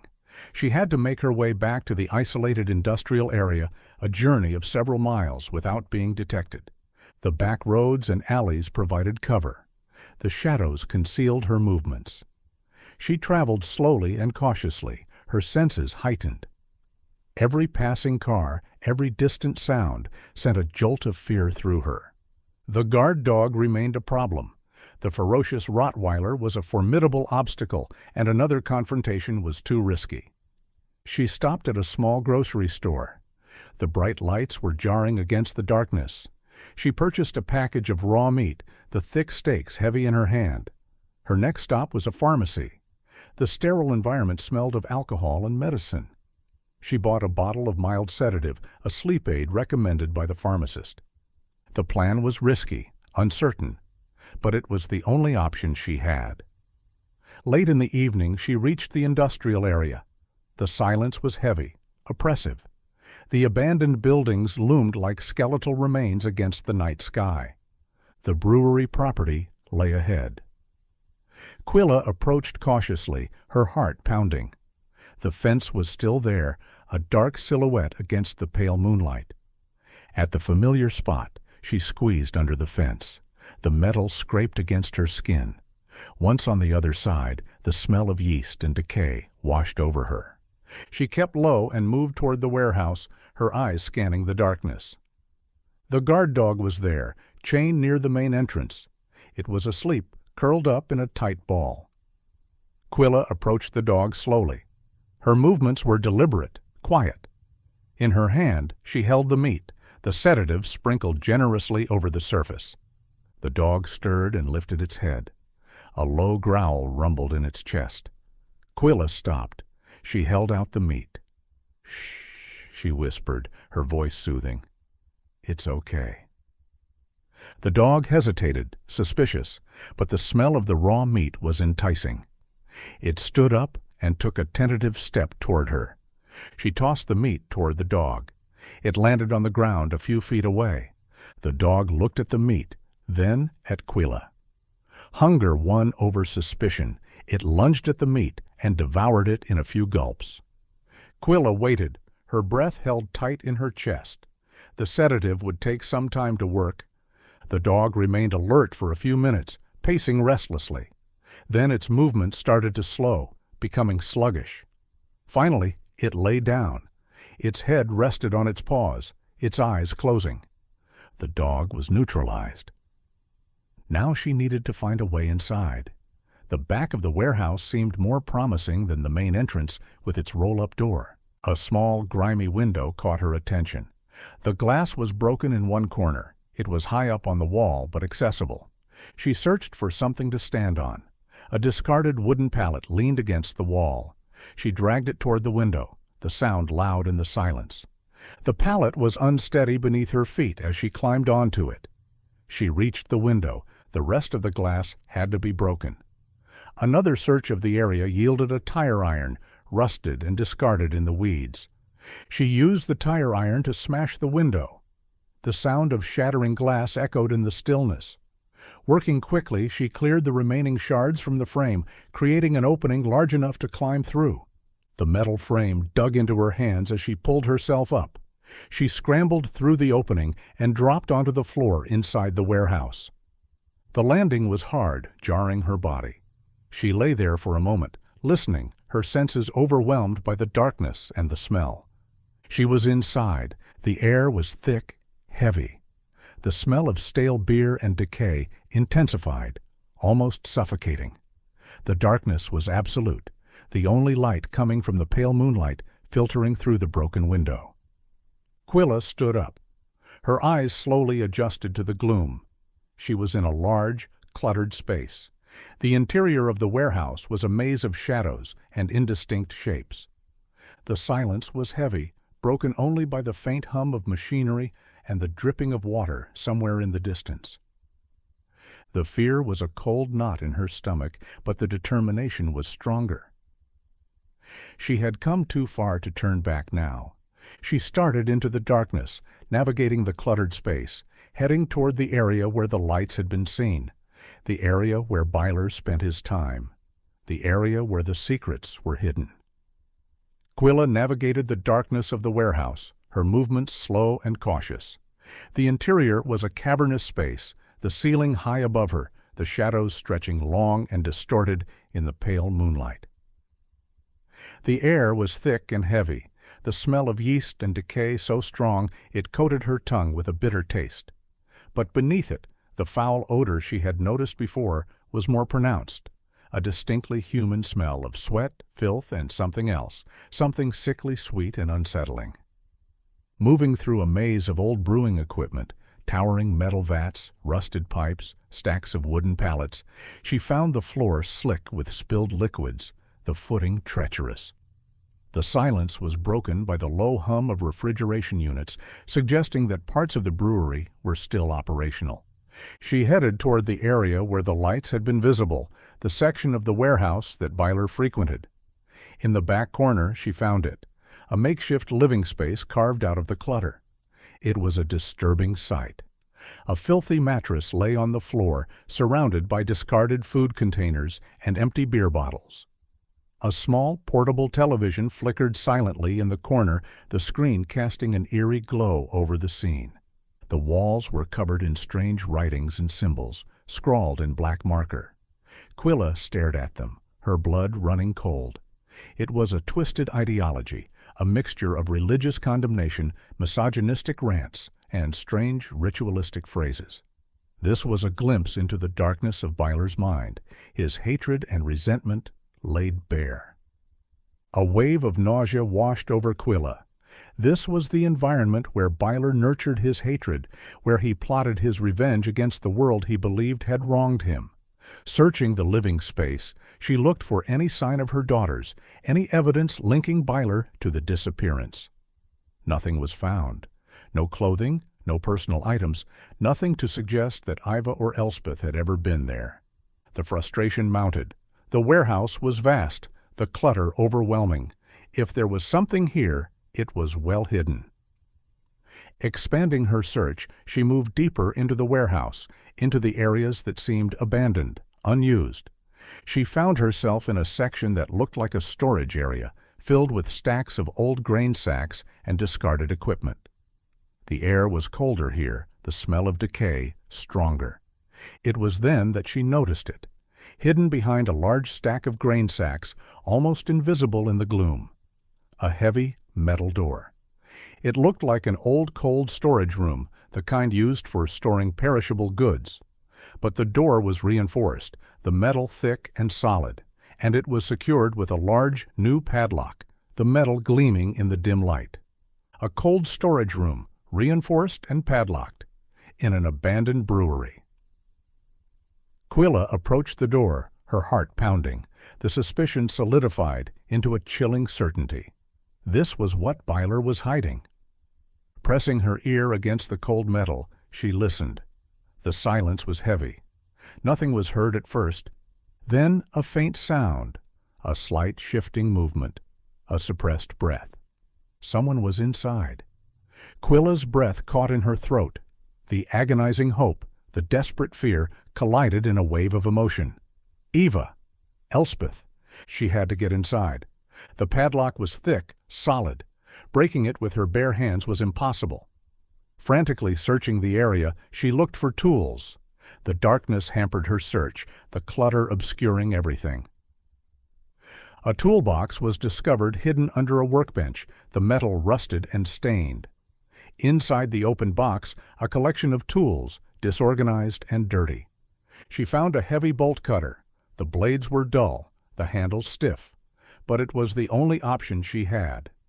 Returning to the door, the bolt cutter heavy in her hands, she positioned the blades around the shank of the padlock, the metal cold against her skin.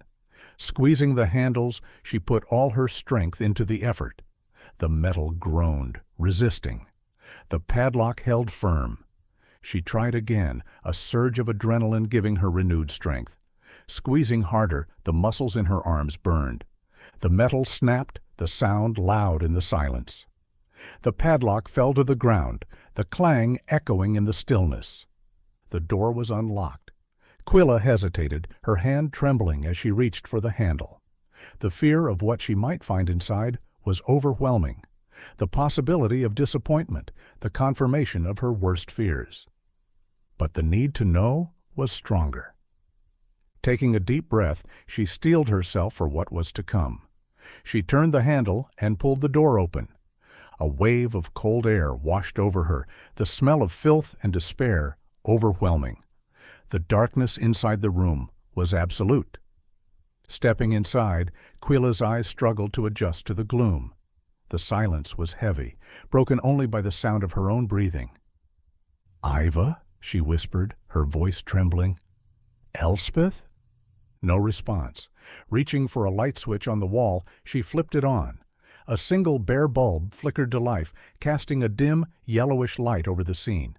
The sight that greeted her was so horrific, so profoundly wrong, that Quilla felt the world tilt beneath her feet. The room was small, windowless, a concrete cell. The conditions were horrific. The floor was covered in filth, the walls stained and peeling. A thin, dirty mattress lay in the corner, the only furniture in the room. The air was cold, the smell of human waste and despair suffocating. In the center of the room, huddled on the floor, was a woman. Pale and thin, her skin was almost translucent. Dressed in ragged, non-Amish clothing, a stained t-shirt and sweatpants hung loose on her emaciated frame. Her hair was long, tangled, dirty. She was rocking back and forth, her arms wrapped around her knees, her eyes closed. Reciting something in a low, monotonous voice, the strange, ritualistic phrases were recognizable from the writings on the warehouse walls. Quilla stared at her, her heart breaking. The woman was broken, traumatized, lost. And then the woman opened her eyes. They were blue, a bright, piercing blue, the same blue as Elspeth's, the same blue as Iva's. The recognition hit Quilla with the force of a physical blow. It was Iva, her younger daughter, 19 when she vanished, now 28. "Iva," Quilla whispered, the name a prayer, a plea. Iva looked at her, her eyes wide with fear, yet devoid of recognition. Scrambling back, she pressed herself against the wall, her body trembling. "No," she whispered, her voice hoarse, broken. "He will be angry. I am not allowed to speak." She was terrified of Quilla, terrified of punishment from Byler. The 9 years of captivity had erased her identity, her memory, her connection to the world. Quilla approached her slowly, her movements gentle, soothing. Kneeling down, her hands were outstretched. "Iva, it's me. It's Mama." Iva shook her head, the movement frantic, desperate. "I am anathema. I am nothing." The words were Byler's, the twisted ideology he had forced upon her. Fighting back the tears, Quilla felt the grief overwhelm her. Her daughter had been found, but she was lost. She had to reach her. Breaking through the wall of trauma and indoctrination was essential. She started speaking to Iva in Pennsylvania Dutch, the language of their community, the language of their home. The words felt strange, foreign in this horrific place, but they were the only connection she had to the past. "Iva, my sweet girl, do you remember the farm, the horses? Bess?" Iva hesitated, her rocking slowing down. The familiar sounds of the language seemed to penetrate the fog of her trauma. Quilla started humming a lullaby, a simple tune she used to sing to her daughters when they were children. The melody hung in the air, a fragile thread of hope in the darkness. Iva looked at her, her expression shifting. A flicker of recognition sparked in her eyes, followed by a flood of suppressed emotion. "Mama?" The word was barely a whisper, a question filled with disbelief and fear. "Yes, Iva, it's me. I found you." Quilla reached out, gently touching her daughter's face. Iva flinched at the contact, then leaned into her mother's hand, a sob escaping her lips. The dam of her trauma broke, the years of suppressed pain and fear pouring out in a torrent of tears. Quilla wrapped her arms around her daughter, holding her tight, rocking her gently. Iva clung to her, her body racked with sobs. They stayed like that for a long time, the silence of the warehouse broken only by the sound of Iva's weeping. Finally, Iva's sobs subsided. Pulling back, she looked at Quilla, her eyes red and swollen. "He said you were dead," she whispered. "He said everyone was dead." "I am here, Iva. I never stopped looking for you." A shadow crossed Iva's face. "Elspeth, where is Elspeth?" Quilla's heart broke again. The question she had dreaded, the truth she had feared. Iva saw the answer in her mother's eyes. "No," she whispered, the denial automatic, desperate. "Iva, what happened?" Quilla asked gently, steeling herself for the answer. Iva's voice was fractured, hesitant, the words tumbling out in a torrent of horrific memories. She recounted the abduction, the sudden attack on the isolated road, the man in the dark vehicle, the struggle. Elspeth had fought back, aggressively, fiercely. She had tried to protect Iva. Byler had been enraged by her defiance. He had hit her, hard, too hard. Elspeth had fallen, hitting her head on the sharp edge of the buggy. She never woke up. Byler had panicked. He had brought them both to the brewery. Elspeth was already dead. He had disposed of her body. Iva didn't know where, and he had kept Eva, locked her in the cold storage room, for 9 years. The abuse, the isolation, the indoctrination, the forced conversion to his twisted beliefs, the rituals, the punishments. The horrific truth was laid bare, the darkness overwhelming. Quilla held Iva tight, the grief for Elspeth mixing with the overwhelming relief of finding Iva alive. "We have to go," Quilla said, her voice urgent. "We have to get out of here before he comes back." She tried to lead Iva out of the cell, but Iva was weak, her legs trembling. Paralyzed by fear, the thought of leaving the cell, the only world she had known for 9 years, was terrifying. "He will find us," she whispered, her eyes wide with terror. "He always finds us." "I won't let him hurt you any more, Iva. I promise." Quilla pulled Iva to her feet, supporting her weight. They moved toward the door, the darkness of the warehouse looming before them. Escape was imperative, before Byler returned, before the window of opportunity closed. Suddenly the warehouse was flooded with light. Headlights flashed across the interior, illuminating the dust motes dancing in the air, the roar of an engine, the crunch of tires on gravel. Byler had returned. Quilla's blood ran cold. They were trapped. The slam of the car door echoed through the cavernous space as he exited the vehicle. Heavy footsteps approached the warehouse entrance. Quilla quickly pulled Iva out of the cell, extinguishing the light. Plunging back into the darkness of the warehouse, they scrambled for cover. Hiding among the towering metal brewing vats, the shadows offered a fragile shield. Quilla held Iva close, her daughter's body trembling uncontrollably. Byler entered the warehouse. He paused, scanning the darkness. He must have sensed something was wrong. The silence, the stillness. Moving toward his living space, his footsteps were loud in the emptiness. Quilla held her breath, her arm wrapped tightly around Iva. A sudden roar of rage echoed through the warehouse. Byler had found the open cell door, the cut padlock. "No!" he screamed, the sound guttural, animalistic. The sound of destruction followed. Byler was tearing apart his living space, his rage explosive, uncontrollable. Then the footsteps started moving again. Heavy, deliberate. He was searching for them. "He's coming," Iva whispered, her voice paralyzed with terror. Quilla looked around desperately for a way out. The broken window was too far away. They would never make it without being seen. Hiding was the only option. Pulling Iva deeper into the maze of brewing vats, the towering metal structures offered a degree of cover. They crouched in the shadows, the darkness enveloping them. Byler stalked through the warehouse, searching for them, his movements aggressive, unpredictable. He was ranting, his voice a low monotone, the twisted phrases of his ideology mixing with threats of violence. "You can't leave," he shouted into the darkness. "You belong to me. You are nothing."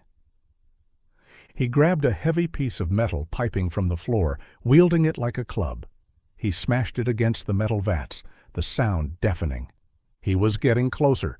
Quilla could see him now, a dark silhouette against the dim light filtering through the entrance. He was moving systematically, checking behind every piece of equipment, every stack of pallets. He reached the area where they were hiding.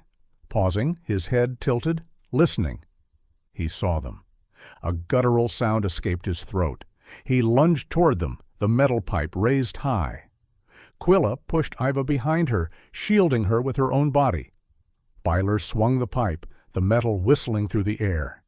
Quilla ducked, the pipe smashing against the vat behind her, the impact vibrating through the metal. A desperate physical struggle ensued. Quilla fought with a primal intensity, the adrenaline surging through her veins. No match for Byler's strength, she used the environment to her advantage. Kicking a bucket of cleaning chemicals toward him, the liquid spilled onto the floor, creating a slippery surface. Byler slipped, stumbling backward, his movements clumsy, uncertain.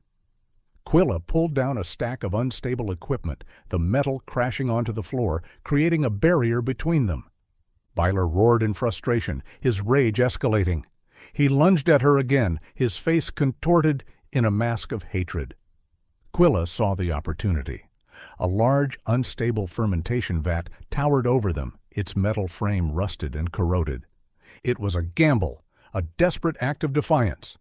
As Byler lunged at them, Quilla shoved the vat with all her strength. The metal groaned, resisting. Pushing harder, the muscles in her arms burned. The vat started to tilt, the movement slow at first, then accelerating. Byler looked up, his eyes widening in surprise. He tried to scramble back, but it was too late. The vat toppled over, crashing onto him with a deafening roar. The heavy metal pinned him to the ground, the impact shaking the entire warehouse. Byler screamed, the sound cut short by the crushing weight. He was trapped, incapacitated. The silence that followed was heavy, broken only by the sound of their ragged breathing. Quilla stared at the wreckage, the realization of what she had done sinking in. Grabbing Iva's hand, she urged, "Come on, we have to go, now." They fled the warehouse, running through the darkness, the sound of Byler's muffled groans fading behind them. They didn't look back. They ran into the night, toward the distant lights of the town, toward freedom. They ran until their legs gave out, the adrenaline slowly receding, leaving behind a profound exhaustion. Reaching a nearby road, the asphalt was rough beneath their feet. The night was quiet, the stillness a stark contrast to the violence they had left behind. Iva was stumbling, her weakness overwhelming her. Quilla supported her weight, her arm wrapped tightly around her daughter's waist. A pair of headlights appeared in the distance, growing brighter as the vehicle approached. A large truck, the engine rumbling in the silence. Stepping onto the road, Quilla waved her arms frantically. The truck slowed down, the air brakes hissing as it came to a stop. The driver, a middle-aged man with a weary expression, leaned out of the window. "What's wrong? Are you okay?" "We need help," Quilla said, her voice hoarse. "We need a phone. We need the police." The driver saw the state they were in, the ragged clothing, the filth, the fear in their eyes. His expression shifted from weariness to alarm. Climbing down from the cab, he pulled a cell phone from his pocket. "What happened?" "A man held us captive," Quilla explained, the words feeling surreal, inadequate. "In the abandoned brewery, down the road." Using the driver's phone, she called Detective Russo. The phone rang several times before he answered, his voice gruff, sleepy. "Russo." "It's Quilla Vout. I found her. I found Eva." A stunned silence on the other end of the line. "What? Where are you?" Quilla gave him the location, the details tumbling out in a torrent of fragmented sentences. The brewery, Byler, the cell, the fight. "He's trapped," she finished, her voice trembling. "Under a vat. He's injured, but alive." "Stay where you are," Russo ordered, his voice sharp, alert now. "I'm sending units to your location and to the brewery. Don't move." The weight was agonizing. Quilla held Iva tight, the reality of their escape slowly sinking in. They were safe. They were free. The police arrived moments later, the flashing lights painting the darkness in shades of red and blue. The paramedics followed, their movements efficient, professional. Iva was gently loaded onto a stretcher, her body limp with exhaustion. Quilla stayed by her side, holding her hand as they were transported to the local hospital. Sunrise found them in a sterile hospital room. Iva was admitted for severe malnutrition, dehydration, and comprehensive physical and psychological evaluation. She was asleep, the deep, restful sleep of the truly exhausted. Sitting by her bedside, Quilla watched her daughter sleep. Iva looked fragile, broken, the years of captivity etched on her face. But she was alive. She was safe. The emotional weight of the reunion was immense. The relief was overwhelming, but it was tinged with a profound sadness. The truth about Elspeth, the confirmation of her death, hit Quilla with full force. One daughter found, but the other lost forever. Finally, she allowed herself to grieve for Elspeth. The tears came silently, tracing paths through the grime on her face. The pain of the loss was sharp, visceral, but it was also a release, a confirmation of the truth she had denied herself for 9 years. Detective Russo arrived later that morning, his expression a mixture of relief and admiration. "You did it, Mrs. Vout," he said quietly. "You saved her." "She saved herself," Quilla corrected, her voice tired but firm. Russo updated her on the situation. Byler had been extracted from the wreckage and taken into custody. Severely injured, but he would survive to face justice. The brewery was now an active crime scene. The investigation had just begun. Quilla listened, the details feeling distant, unimportant. The only thing that mattered was Iva. The fight wasn't over. The escape was just the beginning. The road ahead would be long, arduous. Iva was deeply traumatized, the psychological scars running deeper than the physical ones. The process of healing, of deprogramming the years of abuse and indoctrination, would be a monumental challenge. A new purpose became clear to Quilla. 9 years had been spent searching for her daughters. Now the rest of her life would be dedicated to helping Iva heal, helping her reconnect with the world she was forced to leave behind, helping her find her way back to herself. She looked at Iva, sleeping peacefully in the hospital bed. The first rays of the morning sun filtered through the window, illuminating her face. A faint smile touched her lips. The darkness had been overwhelming, but it had not extinguished the light. The hope remained, fragile but persistent. The journey had just begun. The scene at the brewery was organized chaos. Police tactical teams swarmed the warehouse, the flashing lights reflecting off the metal siding. The air was thick with the smell of yeast and decay, the atmosphere heavy with the darkness of what had occurred within these walls. Russo oversaw the operation, the satisfaction of the arrest overshadowed by the horrific reality of Iva Vaught's captivity. Kenton Byler, severely injured but conscious, had been extracted from beneath the fermentation vat. He was belligerent, uncooperative, his rants filled with the same twisted ideology found on the warehouse walls. He was transported to the hospital under heavy guard. The search of the warehouse began immediately.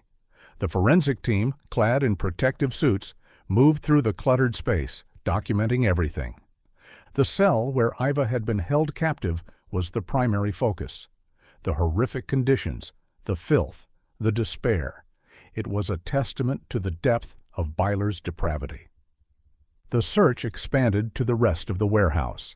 In Byler's makeshift living quarters, evidence confirming his obsession with the Amish community was found. His hatred and resentment laid bare in his writings and belongings. And then they found the items that confirmed the horrific truth of Elspeth Vaught's fate.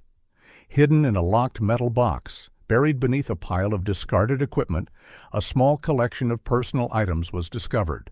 A silver locket, tarnished with age, a hand-carved wooden bird, a faded blue ribbon. Quilla identified them later that day. They had belonged to Elspeth. The discovery confirmed Iva's fragmented account of the abduction. Elspeth had been murdered, her body disposed of. The search for her remains began, the vast wilderness surrounding the brewery presenting a daunting challenge. The investigation widened. The evidence found in the warehouse, the writings, the specific items, also linked Byler definitively to the disappearance and murder of Sarah Stoltzfus in Pennsylvania. The scope of his crimes spanned over a decade, his targeted hatred and psychological manipulation more extensive than they had imagined. Kenton Byler was charged with multiple counts of murder, kidnapping, aggravated assault, and long-term abuse. The case was airtight, the evidence overwhelming. Justice would be served. The news of the arrest and the confirmation of Elspeth's death spread quickly through the settlement. The reaction was a mixture of relief, grief, and shame. Quilla returned briefly to her community, leaving Iva in the care of the hospital staff. A proper memorial service for Elspeth was needed to acknowledge her death, to honor her memory. The service was held in the community cemetery, a simple plot of land overlooking the valley. The entire community attended, the silence heavy with shared grief. Bishop Yoder approached Quilla after the service, his expression humbled, remorseful. "Sister Quilla," he said, his voice thick with emotion, "we were wrong. We urged acceptance when action was needed. We prioritized peace over justice. We failed you." The realization that their previous judgment and reluctance to act had allowed the evil to fester was a bitter pill to swallow. Quilla looked at him, her gaze steady. "I did what I had to do." The community embraced her, offering support and solidarity. The isolation she had felt, the conflict between her faith and her determination, dissolved in the face of the shared tragedy. They pledged to support her and Eva in the long journey of healing that lay ahead. Returning to the hospital, Quilla's heart was heavy with grief, but also filled with a renewed sense of purpose. The past was buried, the truth revealed. The future was uncertain, but it was a future she would face together with Eva. Months later. The seasons shifted, the vibrant colors of autumn fading into the muted tones of winter. Iva was transferred to a specialized long-term trauma care facility, a quiet retreat nestled in the hills far from the darkness of the brewery. The healing process was slow, arduous. The years of abuse and indoctrination had left deep scars, both physical and psychological. Iva was withdrawn, barely verbal, her days filled with therapy sessions and quiet reflection. The process of deprogramming the rituals and beliefs forced upon her by Byler was a monumental challenge. She struggled to reconcile the twisted ideology that had governed her life for 9 years with the reality of the world she was slowly reconnecting with. Quilla remained steadfastly by her side. Moving into a small apartment near the facility, her life revolved around Iva's recovery. A constant presence, she was a source of comfort and stability in the turbulent sea of Iva's trauma. She bridged the gap between the life Iva had lost and the future she now faced. Familiar items from the farm were brought: a quilt made by Elspeth, a wooden bowl carved by her father, the scent of lavender and beeswax. Speaking to Iva in Pennsylvania Dutch, the familiar language was a balm to her wounded soul. Reading to her, singing to her, the simple acts of love and connection slowly broke through the walls of her trauma. The progress was measured in small victories: a shared smile, a spontaneous memory, a moment of connection. The trial of Kenton Byler took place during this time. Quilla attended every day, her presence a silent testament to the strength and resilience of the human spirit. Byler was found guilty on all counts and sentenced to life in prison without the possibility of parole. The verdict brought a sense of closure, a confirmation that justice had been served. But it didn't erase the pain, the loss, the years of suffering. The healing continued. One afternoon, Quilla brought a quilting frame to the facility. Setting it up in the common room, the colorful fabrics were a vibrant splash of color in the sterile environment. Sitting down at the frame, her movements were methodical, practiced. She started quilting, the needle weaving through the fabric, creating intricate patterns. Iva watched her, her expression curious. Approaching the frame, her hand reached out to touch the fabric. "Do you remember?" Quilla asked gently. "We used to quilt together, you and Elspeth." Iva nodded, a faint smile touching her lips. Quilla handed her a needle and thread. "Would you like to try?" Iva hesitated, then took the needle, her hand trembling slightly. She sat down beside Quilla, the quilting frame between them. Focusing on the fabric, the needle poised above the surface, she took a deep breath. Then she pushed the needle through the fabric, completing a single stitch. It was a small, imperfect stitch, but it was a beginning. Quilla looked at her daughter, her heart filled with a profound love and a fragile hope. The road ahead was long, the healing incomplete. But they were together, and they were moving forward, one stitch at a time.